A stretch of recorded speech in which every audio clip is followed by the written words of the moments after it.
The only station that shines the light on the paranormal. Paramania Radio.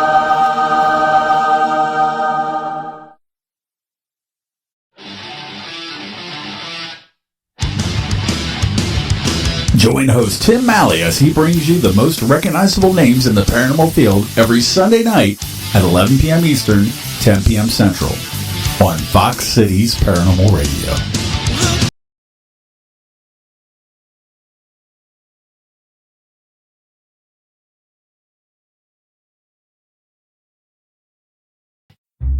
After almost 4 years, hosts Jenny Stewart and Dave Erickson team up together once again to bring you a show all about the Ghost Box.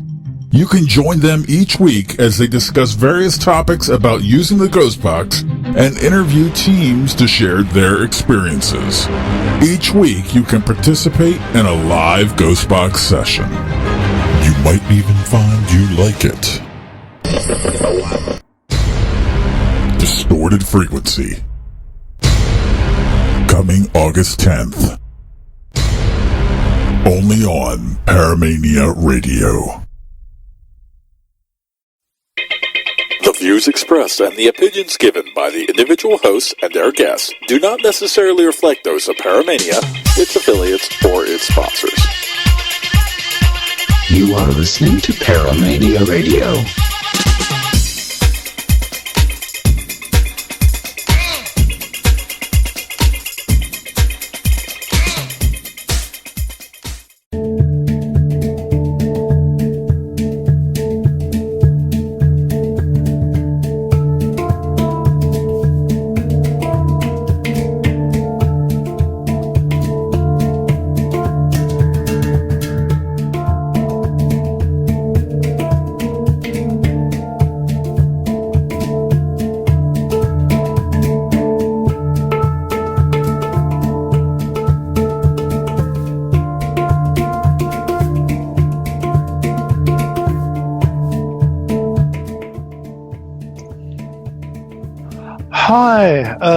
Good morning, good afternoon, good evening, good night, wherever you happen to be. Welcome again to Leo Bonomo on Paramania Radio show on paramania.com.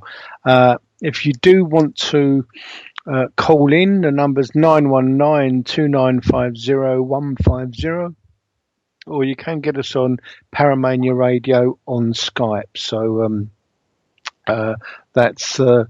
that's where we are. That's a queue for you to call in, so you can ask all kinds of questions, whether it be on mediumship, from developing to giving readings, getting live readings, or what constitutes or should constitute good evidence, whatever it is that you want to do.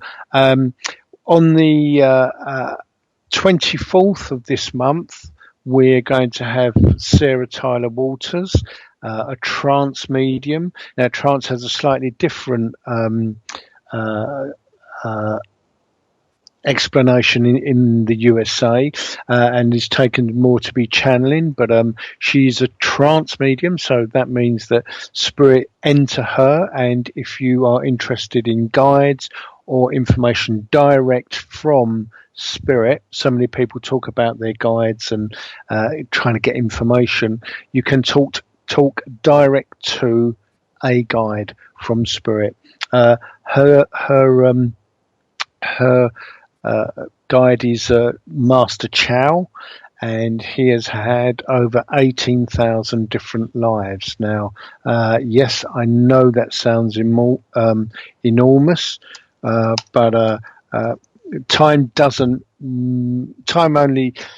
is a man-made thing here, so it doesn't really apply in spirit. So if you want to have a listen and ask questions of Master Chow, that is definitely something worth calling in for, making a date for, and listening to. Okay, we are talking tonight about reincarnation, and I have a wonderful book here. I do apologise for that. I need to just just cut that off there because they shouldn't be calling. I do apologise for that. In fact, I'm actually going to pull out. That shouldn't happen. Nobody calls me at this time for obvious reasons, but they seem to have tonight. So I do apologise for that. Okay, getting back to the subject. We are talking about... God, it's all going off. Let me just hide that. You can tell it's live, can't you? Oh, my God. Right. What do I do with this? I do apologise. This is definitely live. Hi, I can't talk at the moment because we're live on radio. If you'd like to call back tomorrow, that would be very helpful. Thank you. Bye. Okay. Now, right, getting back to this book. It's by James Clare. It's called A Night to Remember. And basically it is about a life reincarnated in the days of old, and I know that the Americans are quite interested in our history from that point of view. And this gentleman was this knight at that time, and I will reveal something about him at some point tonight. But I'd just like to give you an instance of some of the detail that comes through, because people talk about reincarnation and they doubt it, and they say, well, we never get enough detail, etc. Can the facts match up with what is with history? So I'd like to just give you I'm just going to read a small excerpt. It is actually a small paragraph or five, and I'm being a little flippant with that, but it's the prelude to the book, so I'd just like to read this. Okay. It says, waiting and watching. I have set many of my men to stand just in front of the tree line up on the hill, facing northeast, each holding his pike in vertical position. I want us to be easily visible from the karst land lying half a mile below and before us. There are several hundred pikemen in front of me, all wearing their padded boiled leather tunics and rimmed steel helmets. Thousands are behind me, just on the edge of the woodland. I am wearing a mail suit with dark armour, contrasting my linen surcoat emblazoned with my heraldry, 3 red cushions or lozenges on a white background. Still I watch and wait. I decided to mount my horse to give me a better view through the pikes out on the karst land. The hill that we are on is sloping away from us to a line several hundred yards away where it joins the karst, at which point it is impossible for me to see any activity due to the slope of the land. This blind spot makes me very uncomfortable. There is a wood at that level stretching along to the right, which conceals my view of the karst. There, but straight before us, our vision is clear of trees. Suddenly there is a movement out on the karst. I see tiny figures moving back and forth, surveying the ground. They are mounted knights, all in full battle array, and they seem to be inspecting the area. To my surprise, they are looking for a fording point over the burn, which runs from my left and away into the distance. This alarms me, as I was expecting them to arrive at the karst and settle there to camp for the night. It is already late afternoon.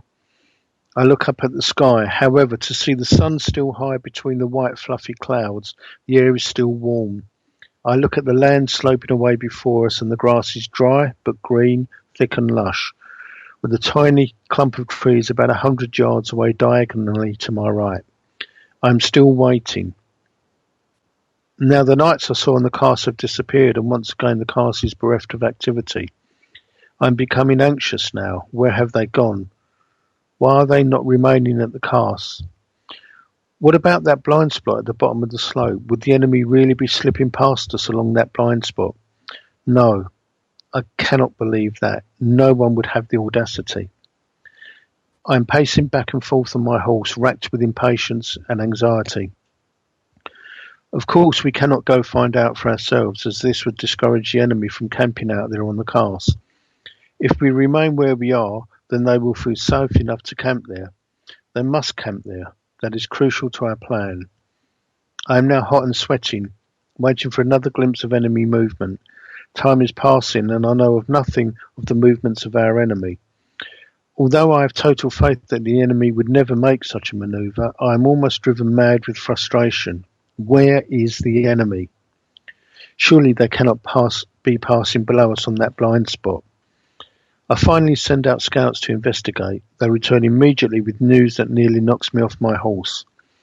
The enemy is indeed passing below us from right to left and will soon outflank us. Black horror engulfs me. I feel like a horse has kicked me in the stomach and I am almost physically sick. Dear God, the audacity of them, the raw arrogance. But what can I do now? I cannot attack them from our position. Yes, we would stand an excellent chance of holding them back due to the topography, but that is out of the question. We must not deter them from camping on the cars. Have I left it too late? Blind panic overwhelms me, and I am now crushed by my own indecision. My misplaced faith that the enemy would never pass us by there has cost us dearly. My whole body is shaking with horror, fear, and panic. As the thought washes over me in great waves of nausea that my indecision will cause the deaths of many thousands of our men and the ultimate freedom of our country. Then suddenly I seem to pull my thoughts together. My captains are also in blind panic, and they are crying for decisions to be made. I call at them to muster our men and mobilise them through the woodland to our left. Orders are being barked everywhere now, and within a minute I order 2,000 soldiers to be on the move towards the northern edge of the woodland about half a mile away. We must get there on time to defend the northern woodland entry, otherwise we will be outflanked and ultimately defeated. You can see from the way that is described in great detail that this gentleman has a very, very clear memory, not only of that particular battle, but also of his life as he lived it. There is enormous detail here through. I just find this incredible. I shall just read another short version from this book, and this again gives great detail. This gentleman actually was the first knight to oh God, I can't find it. I do apologise. To Robert the Bruce. Again, this gives some detail through the book. It's a very thick book. There are over 300 pages to it, and it says, it was decided that we would enter Northumberland once more, and the king himself renewed the siege at Norham Castle before retiring to Berwick, 9 miles away, while the siege continued. King Robert was there reviewing the basic agreements for a perpetual peace between us and the English. Meanwhile, Sir James Douglas and I went to Alnwick Castle, the seat of Lord Percy, to set siege there.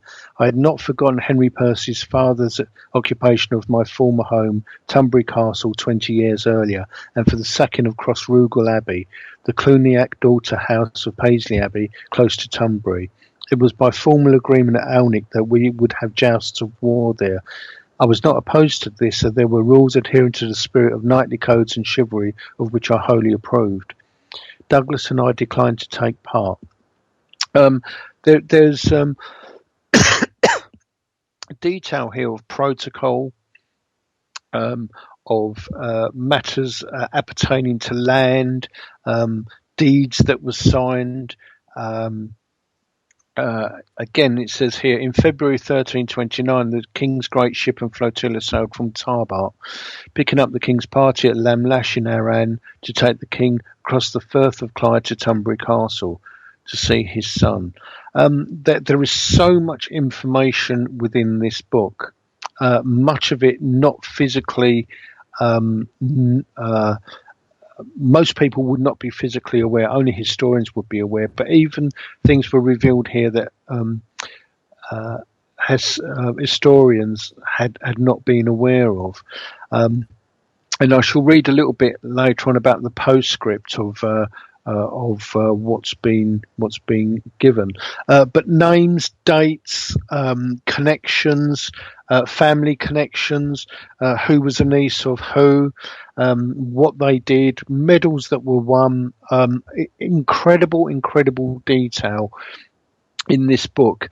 If you're interested in it, and if you're interested at all in reincarnation, it's called A Night to Remember, as in Knights of Old. So that's KNIGHT, to remember. And subtitled Past Lives and Reincarnation in Scotland. You can get it on Amazon.com. You can buy it as a book, but you can also get it as a paperback. I think in England it's also available on Kindle. So if you are interested, it is well worth a read. As I say, over 300 pages. It is by Saorsa Publishing. That's Saorsa.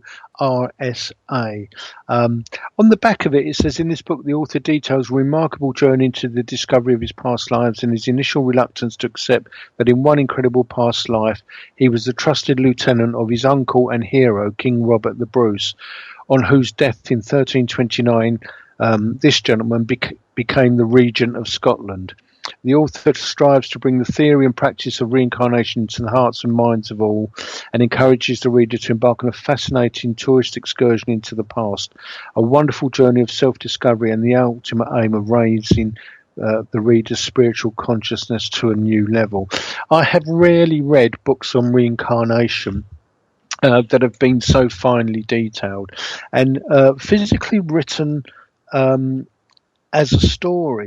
And as you probably realise from that first opening, the first part that I read out was actually called Before the Battle. And you can imagine just reading that. It does read like a storybook, even though there is much detail there. So this is something that I think is well worth reading. I think the gentleman, James Clare, has done a wonderful job, not only in recalling and recounting his past life, but all the details that go with it.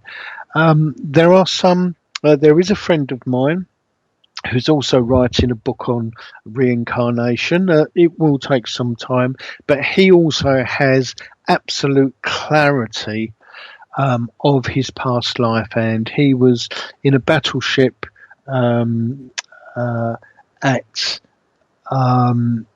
Pearl Harbor and was torpedoed by the Japs. Then he lost his life there.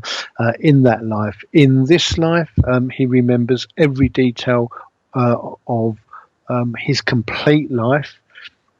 He has also met his children in this life that he had with a wife there, and so has reunited in a sense with them. They understand and acknowledge the great detail that he can give of their lives, as his father. So very, very interesting subject. I think these books need to be read if you are at all serious about reincarnation and how many lives we may physically live. Lots of people tend to think that we live a few lives here and there, and of course most people don't have such depth of clarity of their own past lives. Some remember a few scant details here and there, and others are encouraged to have regression, and hypnotic regression can bring out some of those lives. Quite often not the life that you think that you would have, or the one that you might have been interested in. There is certainly a sense of other lives that may come through. So if you're interested in this, then this is definitely a book to read, hopefully from a historical point of view. If you are interested in the 1320s the history of Scotland, Robert the Bruce, and the real background of that area and what was going on. Because again, this gentleman James Clare goes into quite great detail about the manoeuvrings between the English and the Scottish, the manoeuvrings between lords, ladies, who was going to get what, bribes that were taken, etc. So an utterly fascinating book. So one that I think, if you have any interest in this subject at all, or perhaps do feel quite sceptical about it, certainly a book well worth reading. Okay, if you have any questions either on reincarnation or anything else, whether it's development, as you know, I am a development teacher and I've been teaching development for a long time, and so if you have questions on that or anything else, and where you might just want a reading, live reading, then do call in. Again, the number is 919-2950-150, or you can Skype us on Paramania Radio. Just had someone write in and was saying a little bit that when you asked as a child, before they're too old, they can sometimes remember previous lives, etc. And so they can... children often recount that. I had a very good friend some years ago. We seemed to have fallen out over something, doesn't really matter what. And her 4-year-old son at the time sat bolt upright, looked her in the eye, and said to her quite plainly, "I was your father." Which was something of a surprise to her, as you can imagine.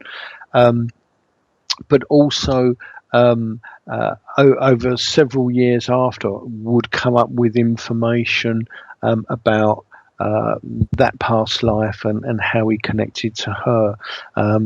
It's no surprise really that we can interweave our various lives taking part in different ways. So again, this young boy of 4 was my friend's father at one point. He's obviously her son in this life. So we do interweave. There was a very interesting story many years ago about Glenn Ford, and Glenn Ford was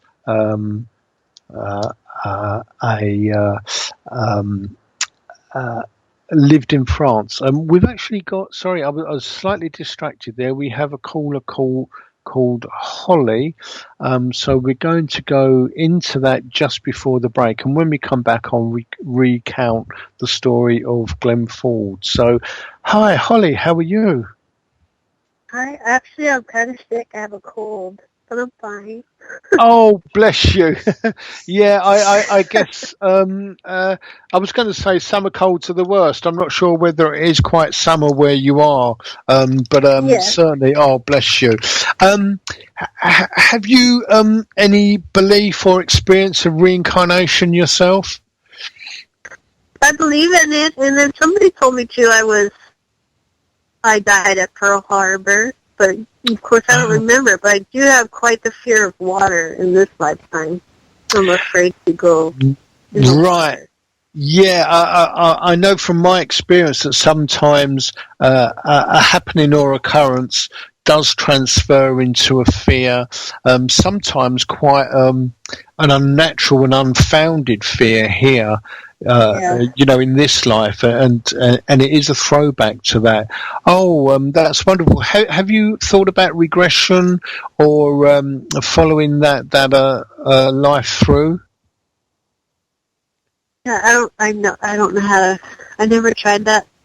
Oh my gosh, I sound terrible, and I don't know. Oh, you sound fine. Don't worry. I often struggle with my voice, as you know.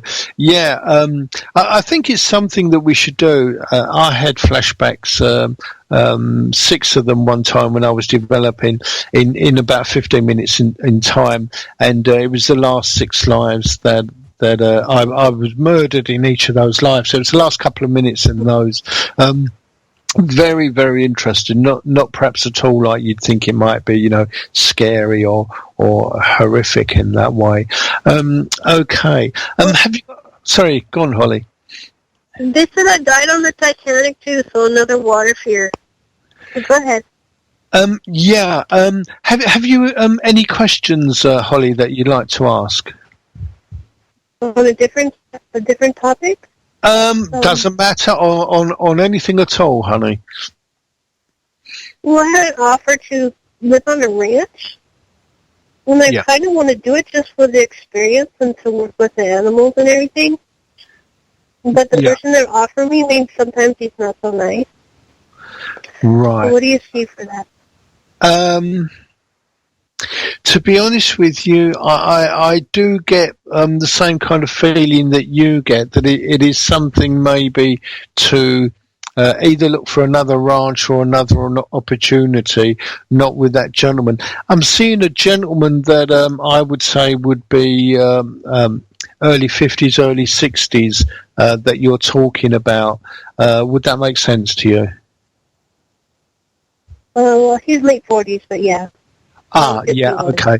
Yeah, I'm notoriously bad with ages.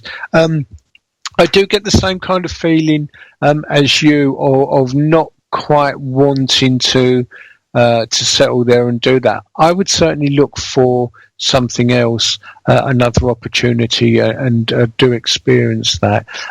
I think the experience will be good for you. As I'm talking to you, I do get a long association with horses. I think some association in this life, but again, I think in past lives with you. Would you understand if I said that you seem to have a natural affinity with horses? Yeah, but it's been a long time since I've been on one. Yeah, because I'm just getting again that natural affinity there. Have you had any other past life references or experiences? I can't remember right now. I just remember those two because they were both water. Yeah, and I just really afraid of the water. We can have a reoccurring theme. And water seems to be certainly that with yourself in two past lives. I think sometimes when we have a second life, it's to try and dispel the fear or the intrepidation of water in another life, but that can sometimes lead to either another accident or difficulty, and in fact reinforce it. So I do get the feeling that that's what's happened there. Okay, let me see if there's anything else there. Would you understand the men in your family being quite tall? Because I'm seeing lots of slim, tall men. Okay, I've got to admit, I'm not quite sure where I'm going with this, but I'm just getting 3 or 4 of these gentlemen seeming to come forward. Okay.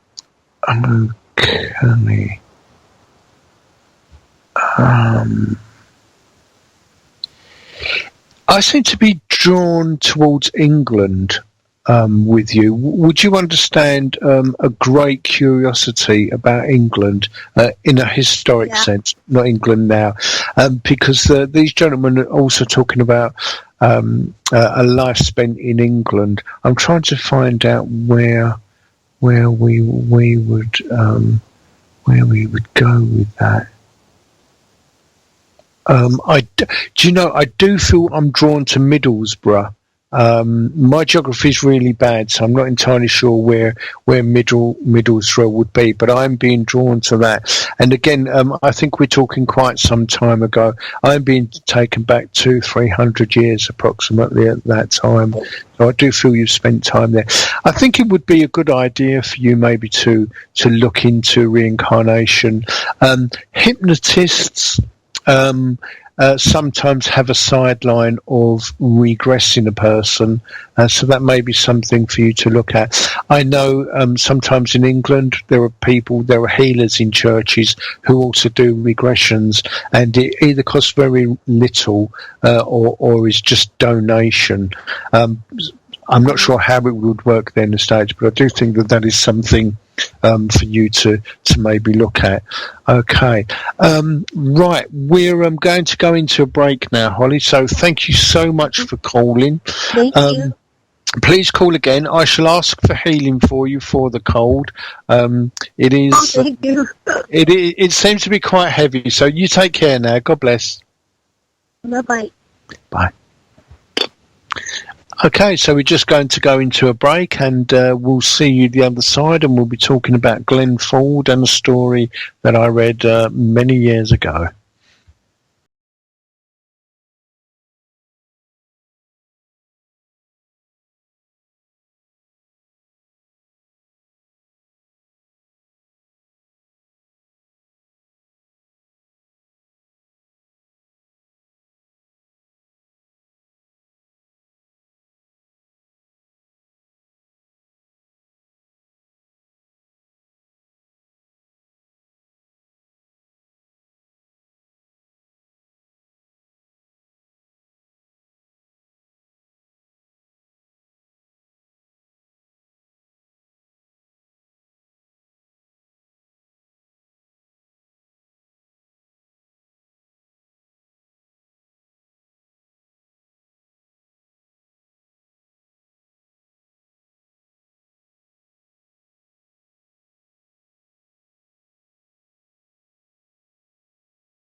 Hey guys, I got the perfect song for the show. What do you think about this? What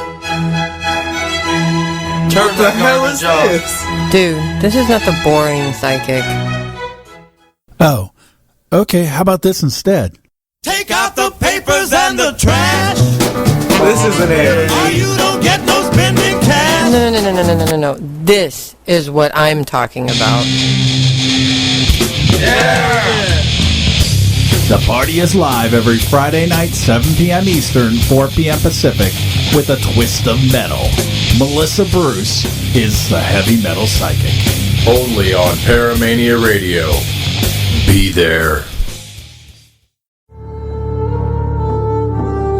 Do you like ghost stories? Want to hear about some of the haunted homes and locations that I've investigated? Tune in for the latest in paranormal news and guest interviews with me, Mr. Haunted, on the Haunted Chronicles, Friday nights at 8 p.m. Eastern, 5 p.m. Pacific, only on the Paramania Radio Network.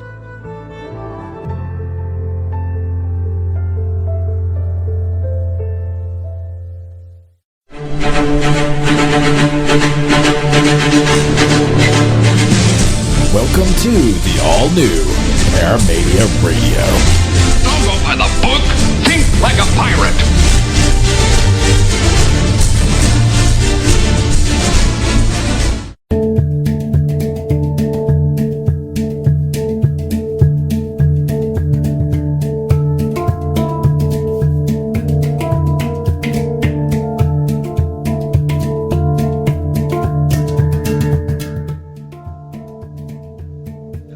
Hi, welcome back. You're listening to Leo Bonomo on Paramania Radio Show. We've been talking about reincarnation, a wonderful book by James Clare, C-L-A-R-E, A Night to Remember. You can get that on Amazon. In England, it seems to be on Kindle as well, but you can certainly buy the hard copy, hardback, or the paperback book in the States. It's well worth a read. I was mentioning before I spoke to Holly about the actor Glenn Ford, and when he was very small, I think 3 or 4, the first words that he spoke was "I smell horse," which absolutely astounded his parents, because up until that point, Glenn Ford had never seen a horse. Now, you may know him as the Hollywood actor. He was regressed at some point, so I think obviously he either had experiences or certainly an interest in this. And the interesting thing is that he was regressed to some time in the 18th century in France, and the story was that he had upset some gentleman, and this was during the ages where duels were very common.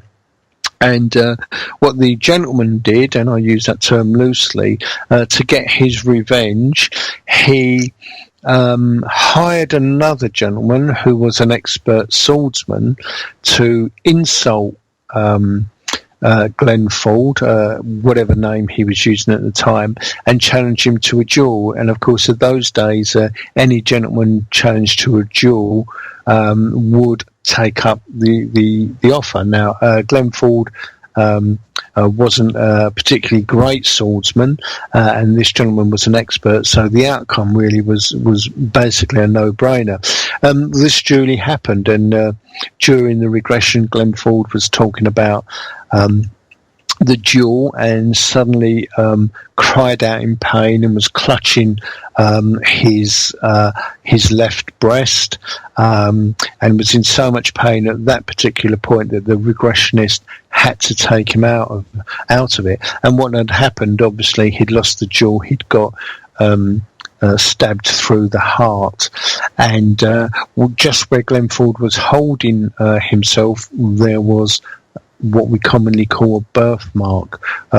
I find birthmarks quite interesting. Some are quite spectacular. You see some people that are literally peppered.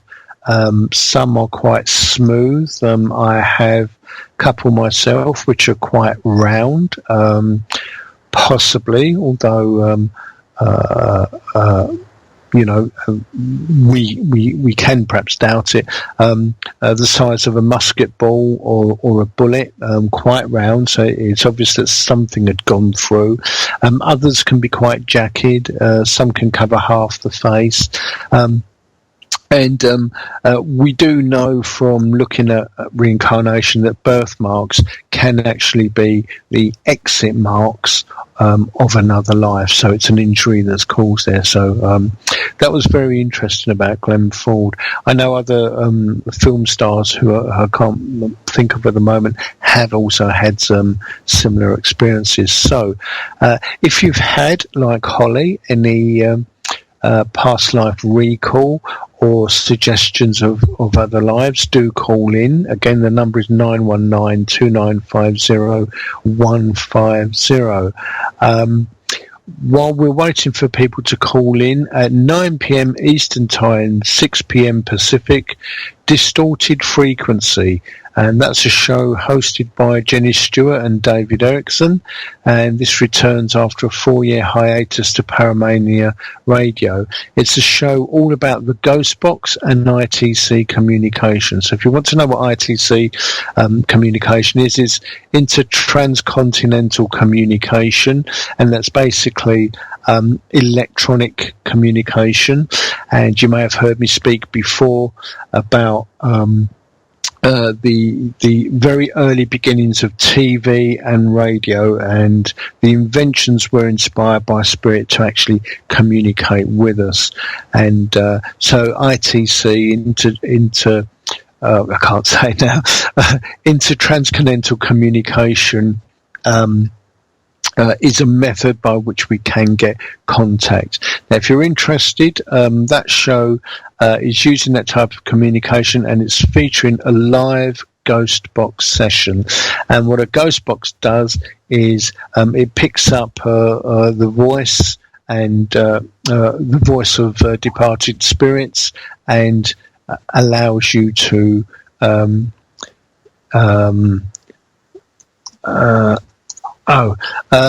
yes, I may have been corrected here. David says it was intertransdimensional communication.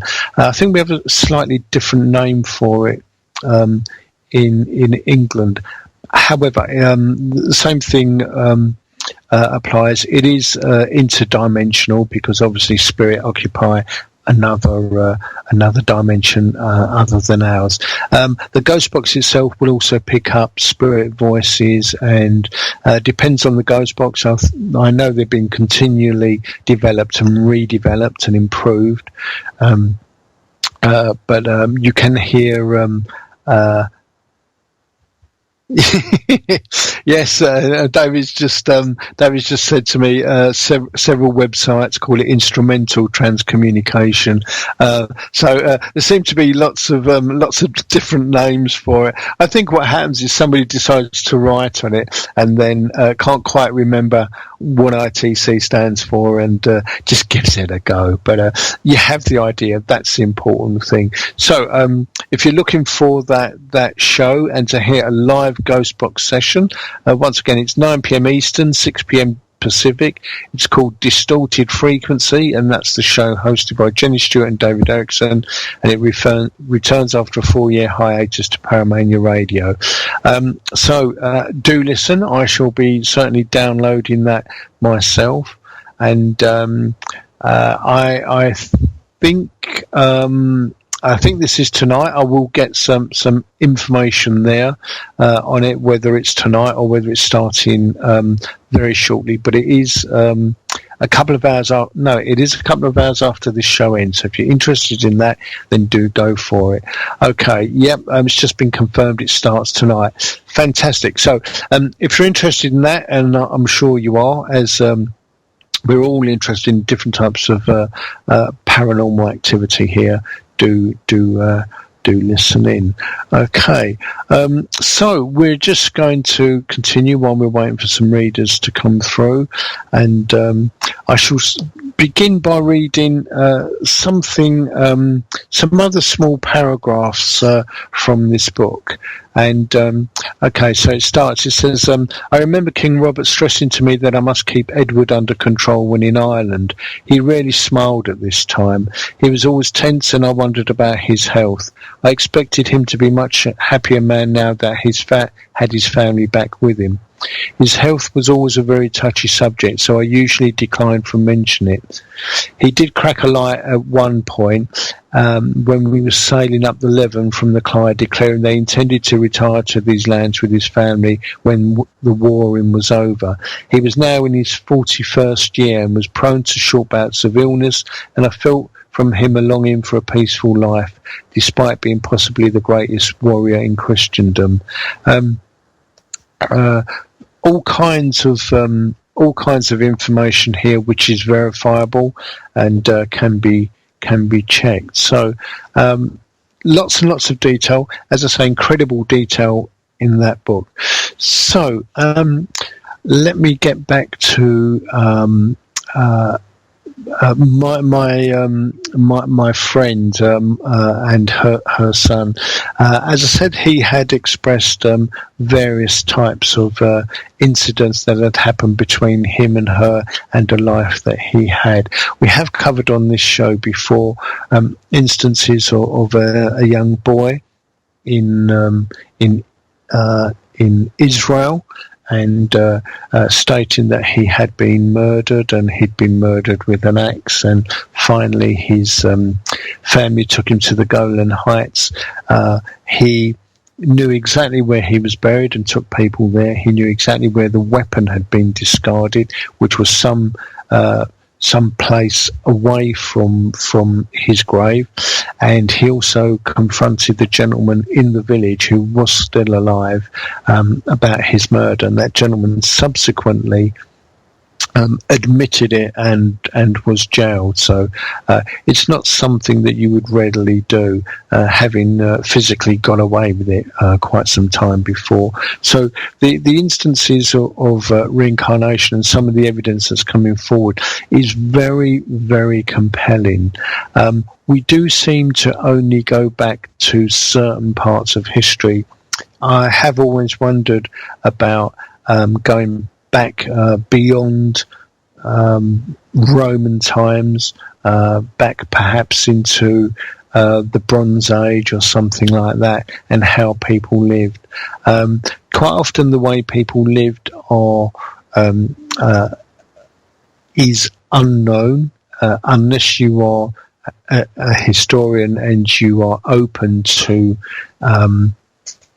information which the public is not readily does not readily have access to. So it would be nice to find information from ages that we don't really understand, perhaps the languages or the accents or the day-to-day things that people, as now, would have done, slang words, that kind of thing, the way they would have prepared meals. So to me, I find history extremely interesting from that point of view, but mostly from the point of view of day-to-day things that were done. Okay, now I do have a friend, John West, who was on last week, and I'm sure you remember him. He's an historian. He does like certain types of history, and he also talked about having previous lives. So if you want to listen a little bit to that, do go back to the archive and last week, and John West recounting some of those incidents. Now, if you do listen to some of these programs, you'll know that we had some recordings from a gentleman called Leslie Flint, and one of those recordings was about a gentleman called Tucker, and Tucker was a gentleman of the road, a highwayman, and he talks about his existence before passing to spirit. Again, I do find that there's some wonderful detail that comes through of those lives, and it would be nice for us to experience some of those perhaps more ordinary lives.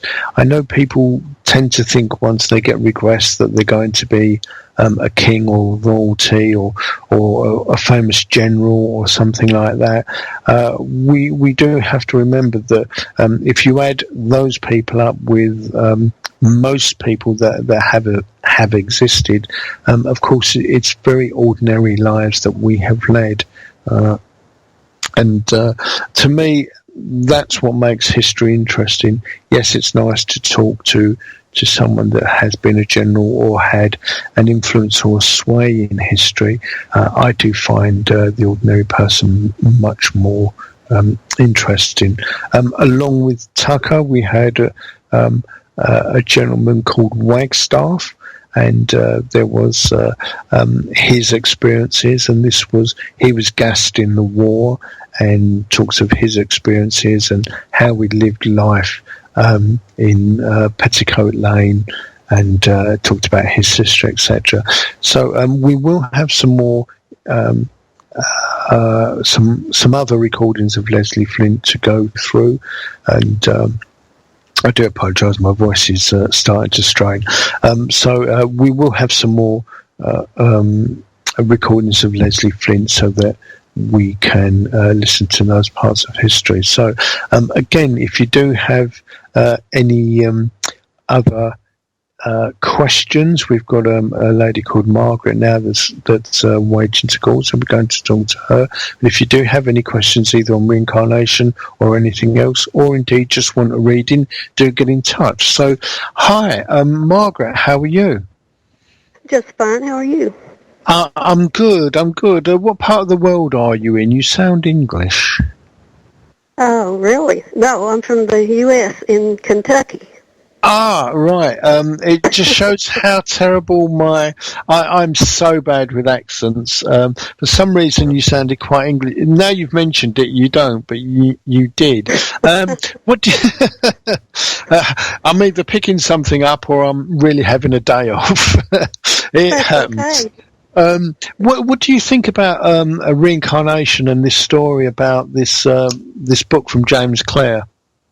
Yes, that was very interesting. I've always wondered about, if I was anything in my past. Yeah, I mean, sorry, go on. That's okay. I was going to say, can you pick up anything? Yeah, we're going to have a go. I'm actually getting an image of you with. I was going to say it's a hat. It's more like one of those ones that you pull down that has a frill around the edge. It's quite shapeless in that way, and I'm seeing quite a high-necked dress that's there. It's kind of blue-grey, and it does come down to the ankles. I'm just trying to find out where we're going with that. I know there's been many battles all over America, but I'm smelling gunpowder and that, so there seems to be a connection there. If I said to you that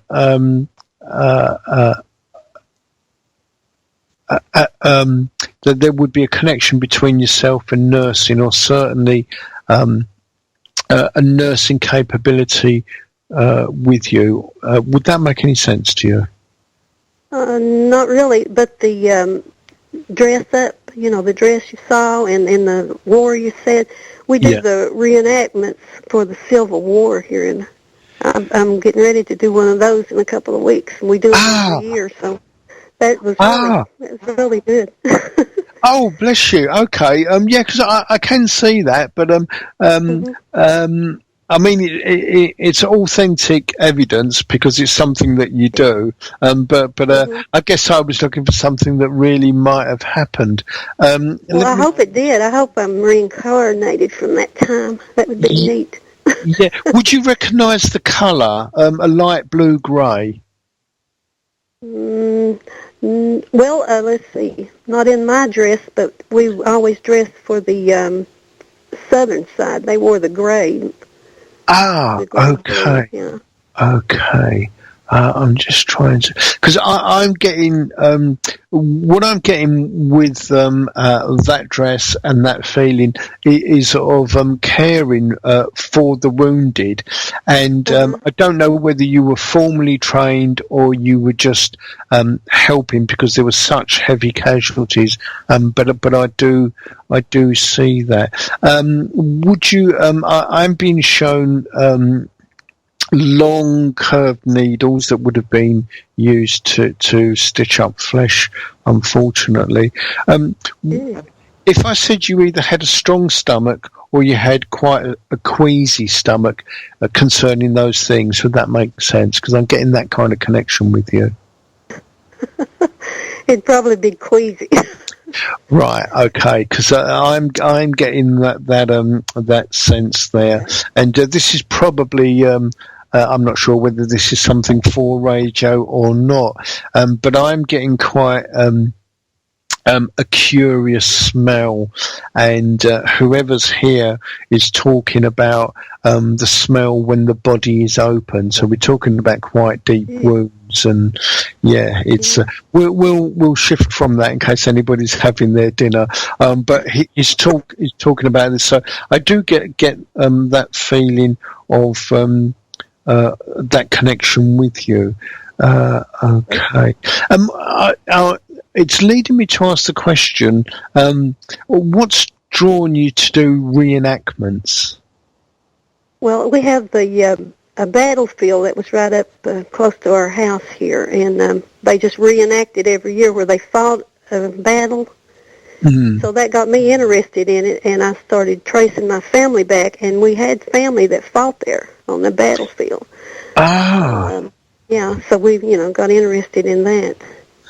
Yeah. I've always thought that would be neat if I was, had fought in the real one or had been in the real one. Yeah, I do get perhaps not that battle, but I do get a connection of you being involved. Again, it seems to be more from a caring or nursing aspect. And there's a gentleman here that's showing himself, and he's talking about the fact that most of the wars or most of the battles were far bloodier than are depicted, and he's talking about it being far more horrific. He said crude weapons, but doing their job, which is in a sense, I think, a rather unsettling way of putting it. Oh, fantastic. Okay. Have you any other questions, Margaret? Well, I'm glad you brought that up, though. That was really, that really pertained to me, I don't really have any more. If do you see any spirits around me right now? Okay, we're going to just try and shift emphasis and getting that gentleman out the way. Would you understand a lady called Mary? She's talking about being an aunt of yours. I actually think a great aunt rather than an aunt. So we're going back a generation. Would that make any sense to you? Well, I had a friend, Mary, just a girlfriend. She passed a couple of years ago, but I can't think of a relative right off. Okay. Right. I'm sure you'll find the relative. As I'm asking her for confirmation, would you understand career-wise your life having taken quite a different turn? She's talking about some years ago a real change in direction of career. Would that make sense to you? No, not right off. I can't. Right. I may have lost the link with you, so I do apologise. That's okay. Okay. I'm trying to think. Is there any other questions you might have? Although, as I say, I think I've lost the link. Okay. You don't get anything from... I have a nephew I'd like to get in touch with. Rod. Was his name? Get anything like that? Okay. Right. I'm seeing someone that seems to be slim, and then there's a swelling around the stomach, rather than other ways of putting on weight, and then a change back. So, would you understand that a drastic change in the stomach area? It's not so much weight as in putting on lots of weight, more of a swelling. Would that make any sense to you? He had put on a little weight right before he died, yeah. Right. And would you understand that he'd lost that before he died as well? Because I'm getting that change there. Not to worry. He does want to send his regards. He's not taken me back that far when he passed away. Would that make sense to you? So I'm going back a few years. They do lose track, obviously, of time while they're there, but I don't think this was as far back. No, it's been about 12 years. About 12 years, okay. That isn't a terribly long time. I know people that come back and they say it's been a while, and they're talking about 50 and 60 years. Okay. I'm not getting a lot from Rod, to be honest with you. He's just wanting to send his regards, so thank you for that. I'm sorry it's been a little bit off, but it shows that it's live, and, you know, what we do is real. You take care, Margaret. God bless. You too. Okay, and thanks a lot. Thank you. God bless. Bye. Okay. Thank you to Margaret there. Yeah, as well as ages, accents is something I'm really not familiar with, so I do apologise for that. We're just going to run into a break again, and we'll be back straight after this.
KLF is gonna rock you. Are you interested in the top 40 songs from the 80s and 90s and how they tie into the current astrological chart?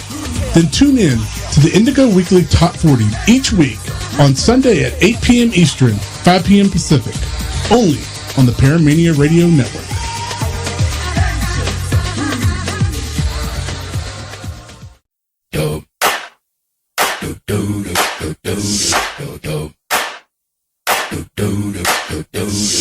you like peanut butter and jelly?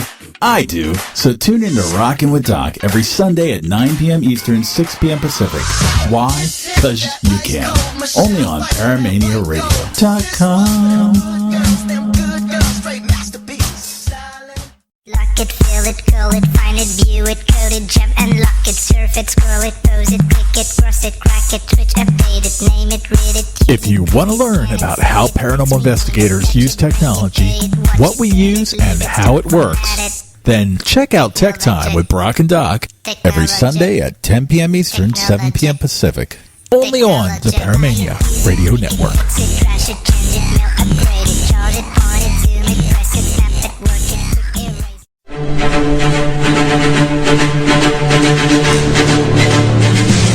Welcome to the all-new Paramania Radio. Don't go by the book. Think like a pirate.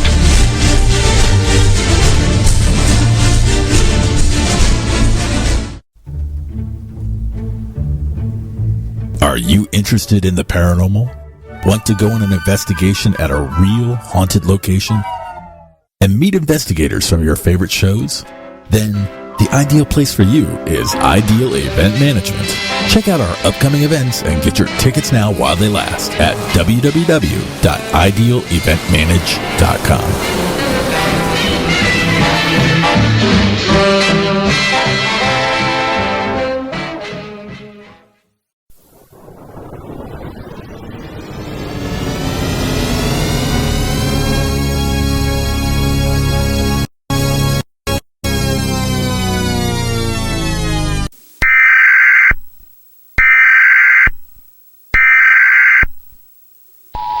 This is a test of the Emergency Alert System capabilities.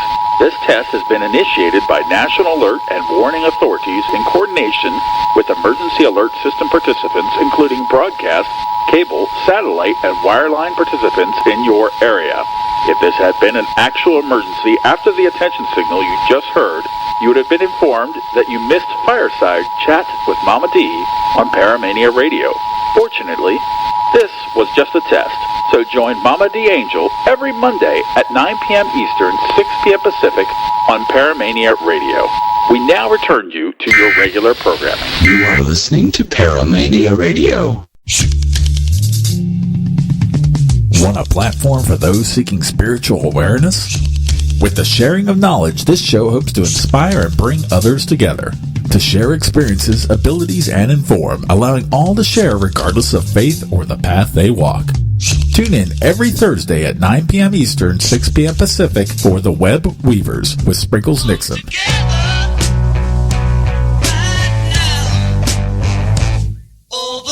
Only on the Paramania Radio Network.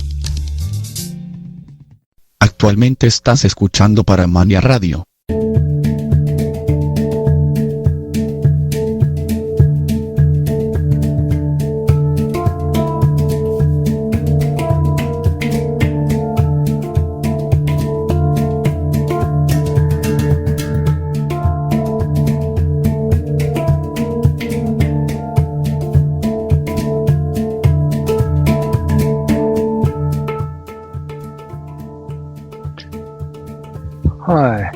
Hi, hello. This is Leo Bonomo. Welcome back to the show. We seem to have had a slight technical hitch there, but hopefully you can hear me. Tonight we're talking about reincarnation and the possibility of other lives, or as I would prefer to think about it, the reality of other lives. One of the reasons that we incarnate here is because we can have experiences and face difficulties and face situations which we couldn't face in spirit. So there are opportunities here to go through all kinds of experiences that we wouldn't have before. I'd like to explain one of those things that people sometimes worry about, because if we go back far enough in history, you know, some people have said to me that they wouldn't like to think that they had killed anybody or that they'd done anything of that sort. And the reality of the situation is that, of course, we would have killed before. We may have killed very many, sometimes thousands, if we had, for example, been a general or given orders to kill lots of people.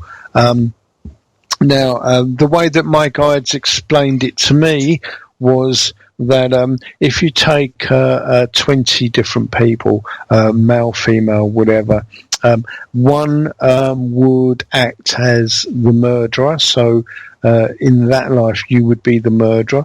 You would understand what it would take to murder somebody, the forces that would apply to you, the build-up perhaps of stress to that final snapping.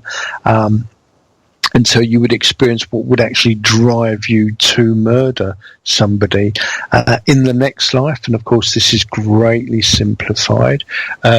You would experience the life of the person that is murdered.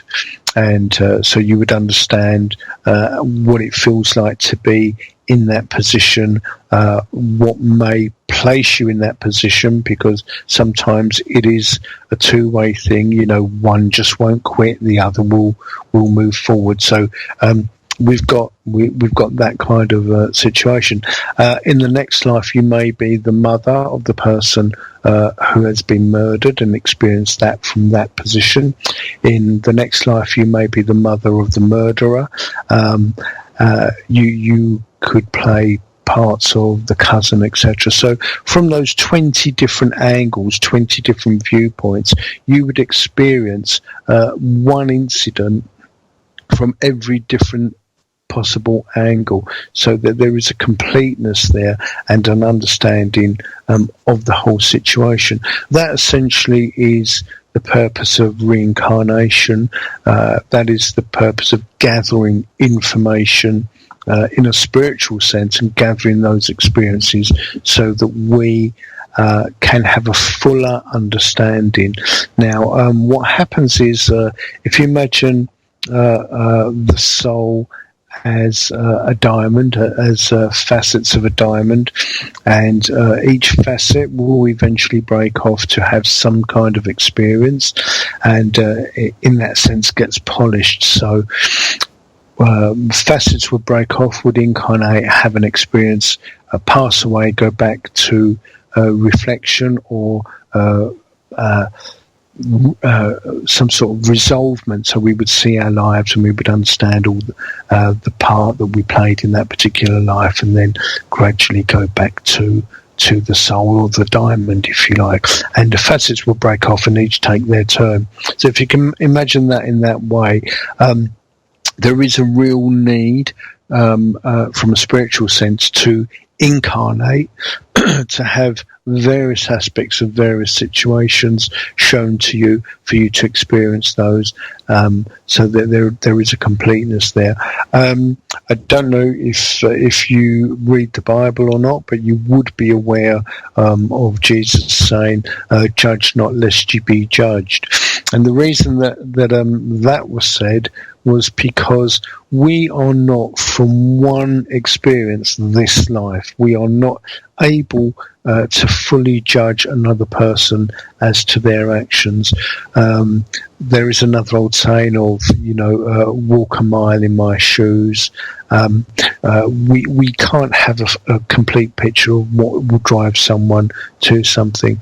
By the same token, if we do judge that, this person is good or bad for whatever reason, we do need to understand that we could have spent a life doing exactly the same thing. So again, in a sense, we aren't in a position to judge that person. Okay, now I'm just going to read another small bit which kind of neatly goes to that point covers it, and this we start from in May 1318. It was clear to us that the English northern counties were all but exhausted by our repeated raids, so we decided to raid deeper into English territory as far as Yorkshire. First, though,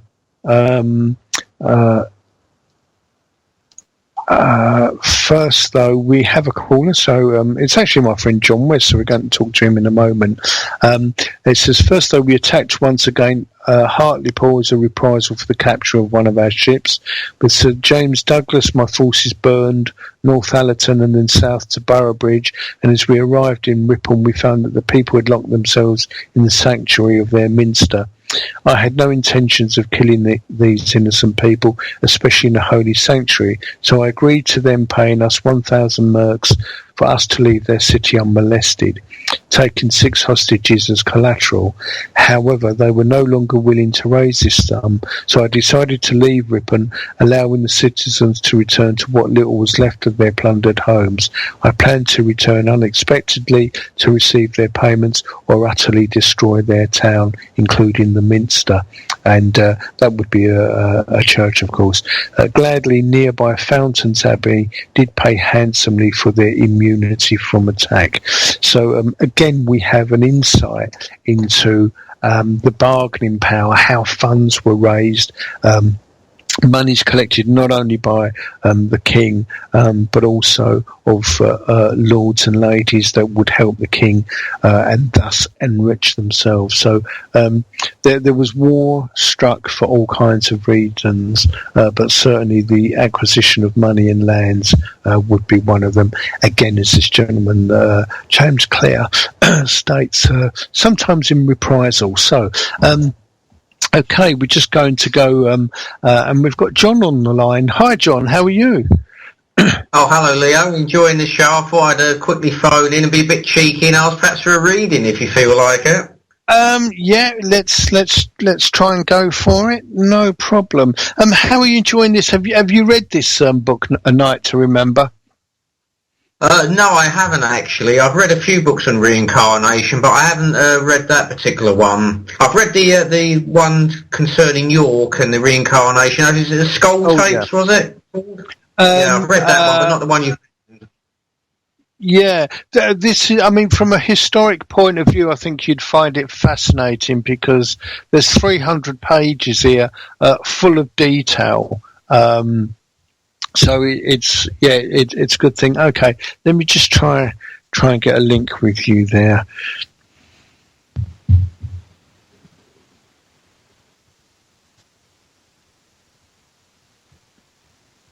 Right. Okay, I have to admit I do know that your dad has passed, and I do know that there was a fairly close relationship with him. He seems to have stepped forward. Okay.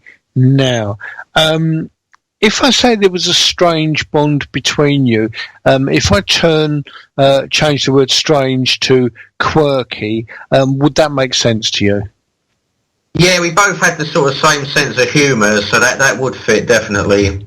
Okay, right, so because he's just wanting to give a confirmation there. Right, now, let me see. And also my dad did bring me up in the early months of when I was born, because my mum was suffering from postnatal depression, so she wasn't around for a bit. So obviously I bonded with my father when I was a baby. Right, okay, yeah, because, you know, he's talking about the sense of humour and that strong bond there. Okay, now... right. He's talking about career-wise, and he says career-wise things seem to have evened out. He's drawn a little graph for me, and there seems to have been a bit of a blip. We don't want to go too far back with that, probably about 6 or 7 months, and things being slightly unstable. Would that make sense to you? Yeah, exactly, Leo. You've almost got it to the exact month, because I left Radio Castle around about that period. Unfortunately, I won't go into the details, but things didn't really... I wasn't too happy about things that were going on there, so I left. Right. Okay. So now things do seem to be picking up. He knows that you're much more settled where you are. Leaving Major Castle has in fact been a boon to you. So things have moved on. I know that other opportunities have worked out. He knows you will want to ask about a relationship, and he says he's going to get to that in a moment. I think as work picks up for you, certainly more opportunities. We have spoken before. He reminds me of the possibility of you working in the States and things getting taken up. He says that is still on the agenda. That there will be a gap opening up. He says that you will be sought out, so I do feel that people will have heard and want to approach you from the States. There seems to be a lot of that at the moment, actually, people actively looking for you. So would that make sense too? Well, I get quite a few sort of looks on the website. There was a chap the other day who contacted me about being a guest on his radio show. So I've got a couple of other links to follow up. Basically, a London TV station, they wanted me to get back to them this month, so I've got to do that. And there's another one there in Norfolk as well. I'm chatting to a chap about interviewing him on the station there. So things are sort of moving forward, yes, certainly. So I am being chased by people. Right, fantastic. Because what your dad's saying is that will continue. There will certainly be that flow which is going to go on. And he's talking again about that. He says, he says invites from overseas. So again, I do know that is States. Have you any questions on that? Because he does want to seem to move over to relationships. No, I was going to ask obviously about the career and how it was going to sort of pan out, the TV work and that, the playing series I'm supposed to be doing with Amanda Hart as well. But then I did want to ask about relationships, so obviously my dad's already preempted what I was going to ask. Yeah, absolutely. Okay. Now he's talking about there being, he's put this in speech marks, various disappointments. He says that he feels that you should try not to look too hard. He says he feels that others need to work for your affections and that you shouldn't be too readily giving of those. He understands why there is a need and a want for a relationship, and he says he does profoundly understand that. He's talking about a lack there. It's not just a referral to your mum's post-depression. Would you understand that there being, he says, a parting of the waves at some point? This is more affection than parting in reality. Would that make sense between your parents? Oh, you mean between my mother and my father? Yeah. Yeah, they did. They did actually split for about a year in the 70s, but then they did get back together again. But yeah, there was a parting of the ways for about a year. Right. Okay. So he's talking about that. So he's saying that he can understand how you would need. He's actually used the word crave. I'm substituting need for that, but there is a need for that kind of stability in your life and for somebody to be there. Again, he doesn't want you to be too anxious in pursuing that. He wants that to happen quite naturally for you. He's talking about a lady that seems to be around. He says she drifts in and drifts out. So this sounds as though there is a casualness to the relationship. He says that is fine. I think that will continue for a little while. But he says, you are destined to have someone in your life. He's actually said, make them work for it. Now, that isn't from a kind of negative standpoint.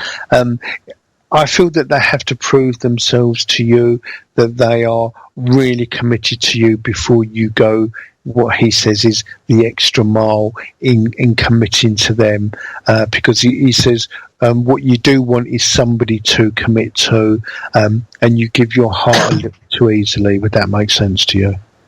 Yeah, I mean, I was in a relationship where perhaps I sort of fell in love a bit too quick recently with a lady, and she did mess me around. And I think, as I've spoken to you before in the past, I was in a bad marriage as well for quite a number of years, and I sort of perhaps rushed into that. So I would certainly be more wary and sort of hold back a bit, with any future sort of lady, just in case that happens again. So I do understand what you're saying.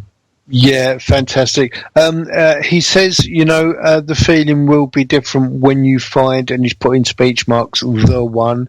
So I know there is somebody out there for you that is willing to make what he calls a full and proper commitment to you. Would you... I was going to say sandy-haired. I'm seeing a dog. I think it's more red. I don't know whether this is a red setter. There's a long... the fur's quite long. The coat's quite long with this dog. It is probably about 18 inches, 2 foot high. It's come bounding in. Would that make any sense to you? Because there's a connection. I do know. I do know a lady with sandy hair. We're friends and that. I do see her on a regular basis. We're not sort of dating or anything, but we are quite close in a friendship way. And I did actually go out with her at one point, but we're friends again. And she has got a dog. It's not a red setter, but it has long black hair, but it's a small dog. But I don't know any sort of one with a red setter. But apart from that, it would fit, apart from obviously the colour of the dog.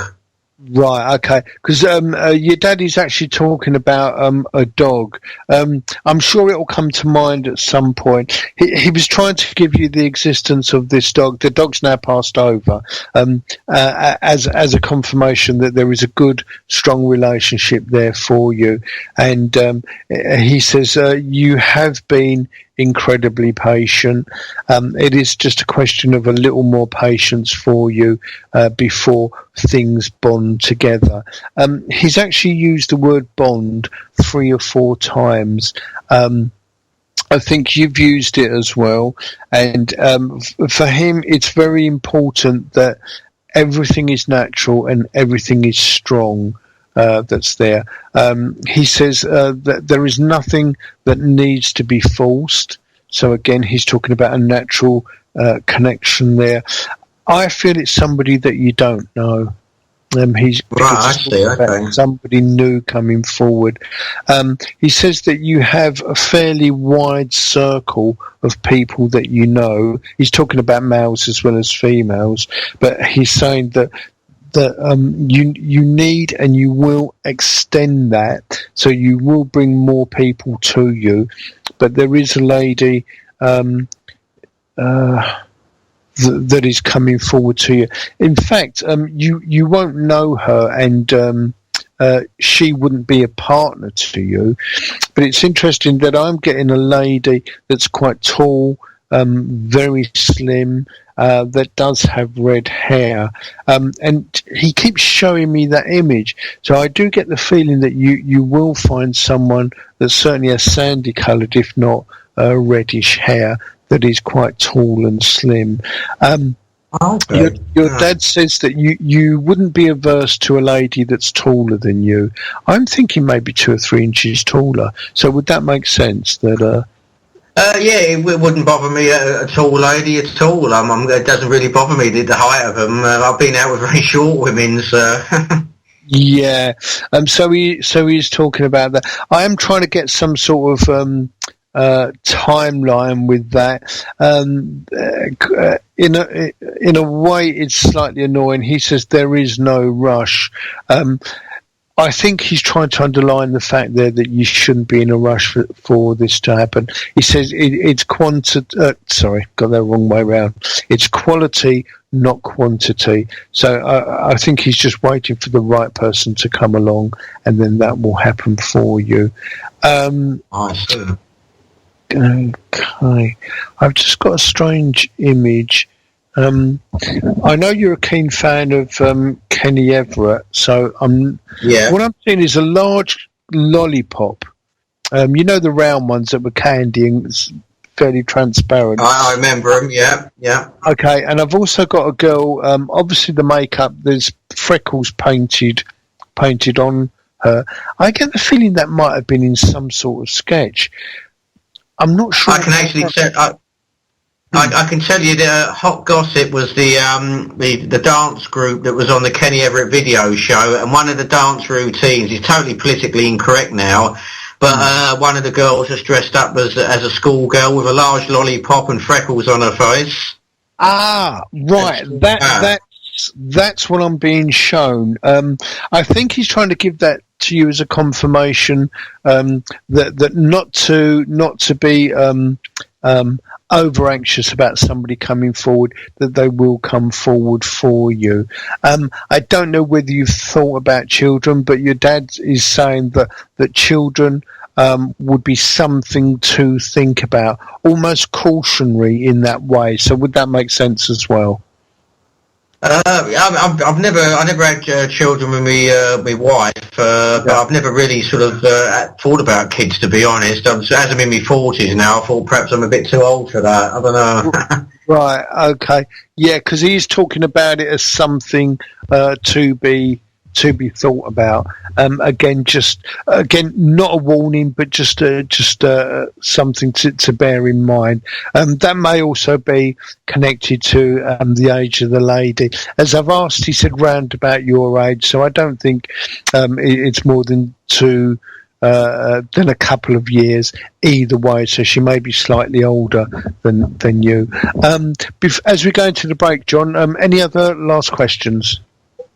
Oh no, just very interesting. I don't know about the Kenny Everett bit. Does that mean Kenny Everett's around me, or is it just a symbolic thing you picked up? I do feel that he's around you, because I know there is an affinity there. Correct me if I'm wrong, because your dad's saying that when I was at Castle Radio being interviewed by you, was Kenny Everett spiritually in the studio? Because your dad's talking about... I was told by someone else that they felt he was around in the studio because he loved the radio atmosphere, you know, the controls and everything, brought back happy memories. Right, because I'm sort of being drawn that way as well. So your dad's just given that as a confirmation. I know that you will find someone. We've got to have a break now. Thanks so much for calling, John. Thanks, we'll speak again soon. God bless. Take care. Thank you. God bless. Bye. Bye.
Have you ever wondered what's behind the open door?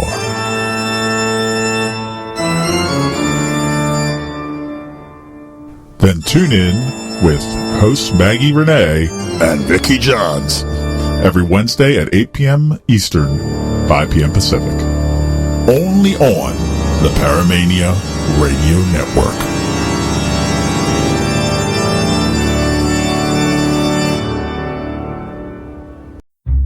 After almost 4 years, hosts Jenny Stewart and Dave Erickson team up together once again to bring you a show all about the Ghost Box. You can join them each week as they discuss various topics about using the Ghost Box and interview teams to share their experiences. Each week you can participate in a live Ghost Box session. You might even find you like it. Distorted Frequency. Coming August 10th. Only on Paramania Radio.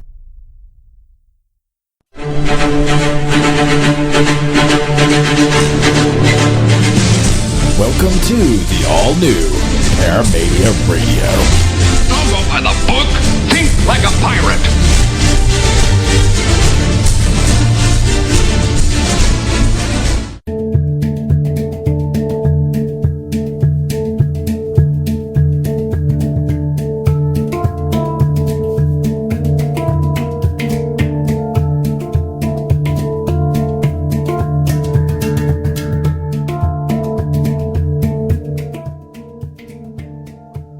Okay, welcome back to Paramania Radio and Leo Bonomo, and we're talking about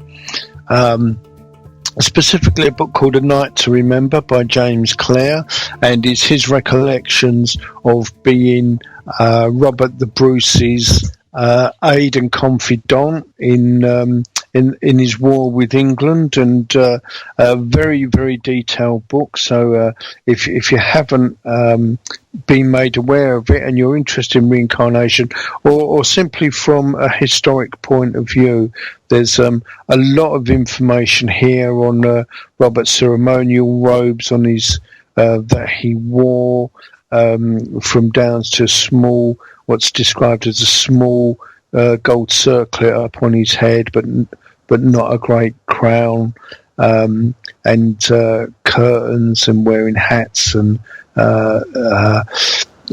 just descriptions of so many things that we perhaps wouldn't take too much notice of from a normal point of view, but the incredible detail that's given in this book about this gentleman's life, the battles that he fought, the alliances between various lords, and alliances made and broken between Scotland and England at that very important time.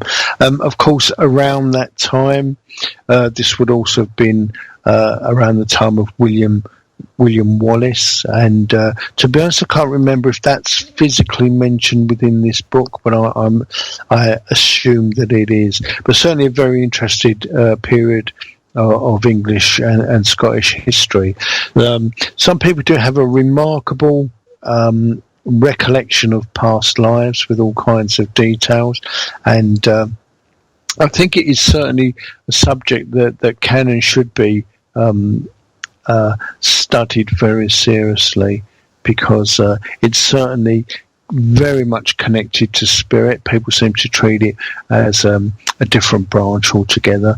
They are very much connected, and as I said earlier in the third part of the show, there is a great importance for us to incarnate to experience any particular situation from many, many angles.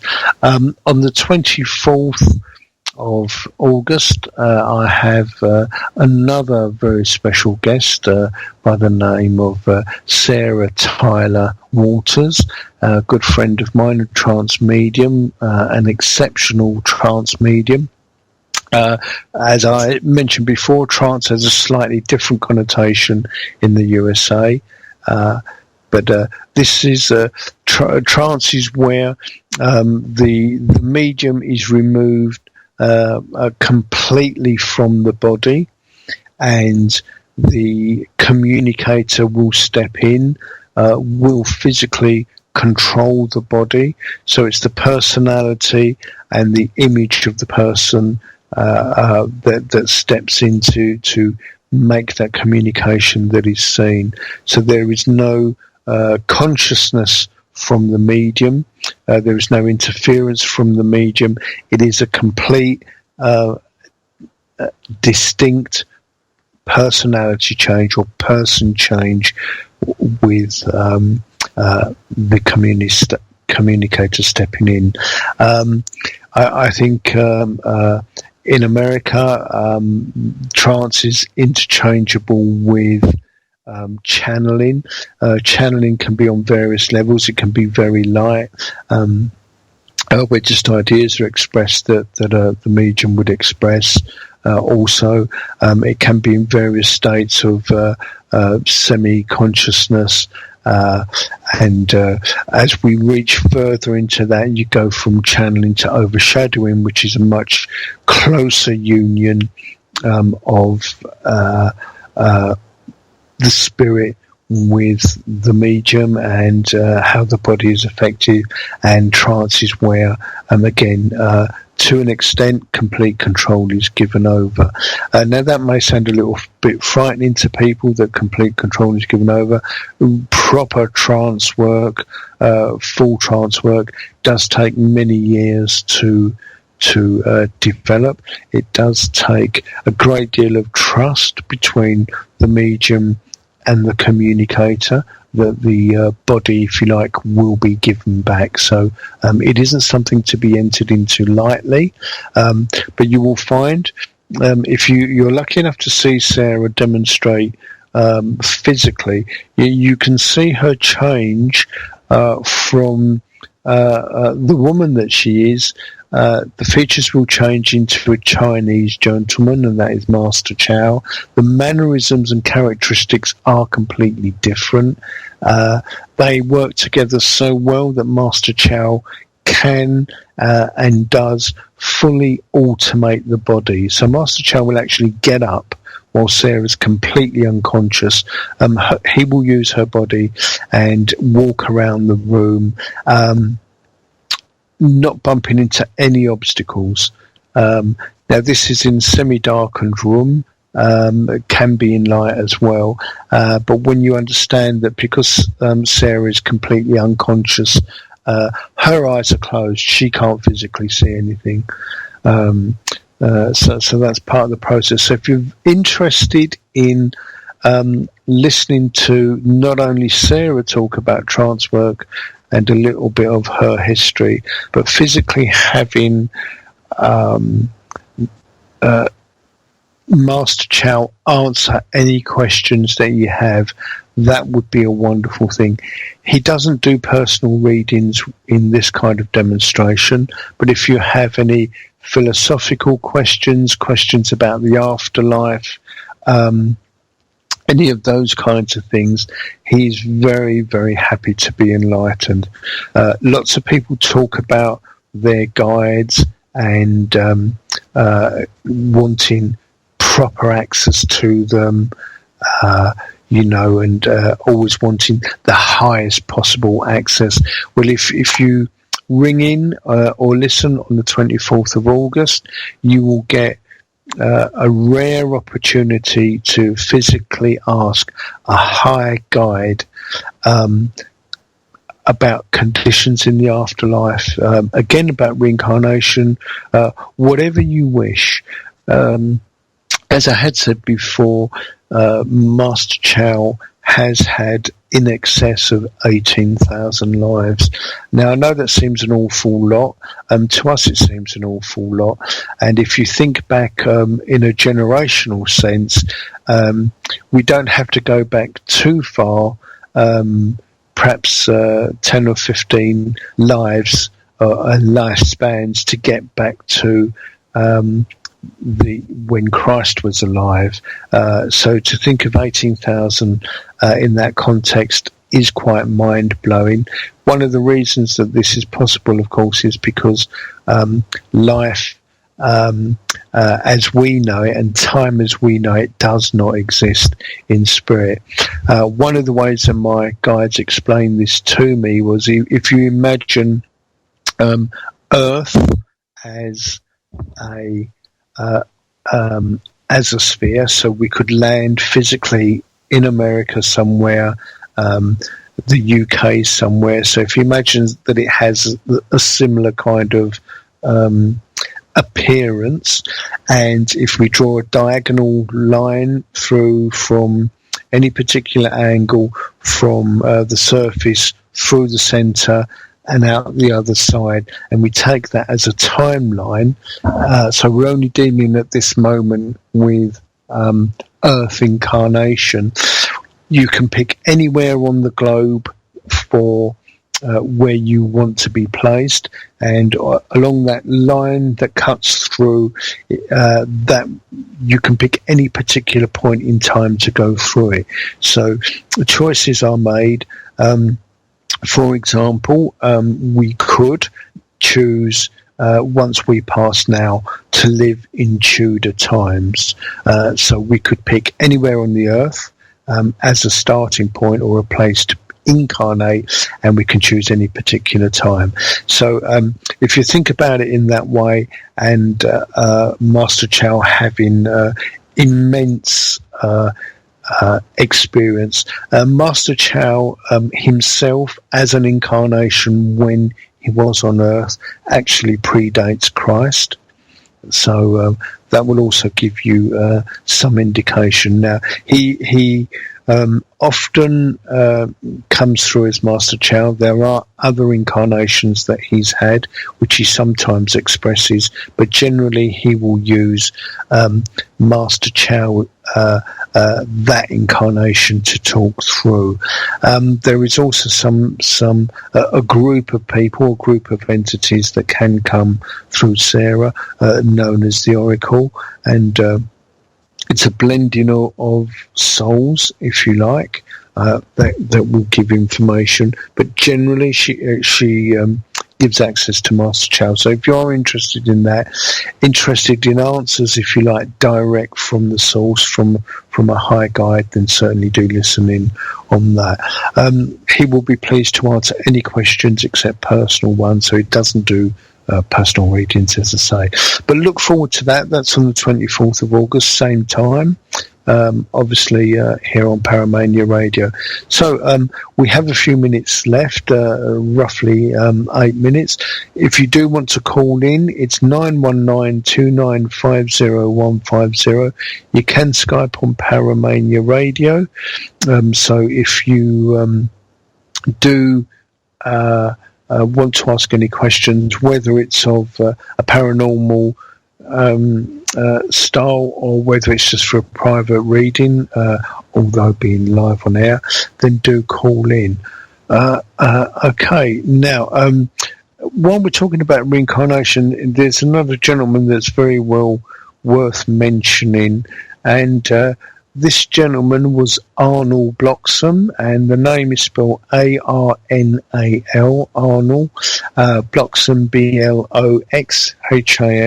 a very famous regressionist. He had a book out called The Bloxham Tapes.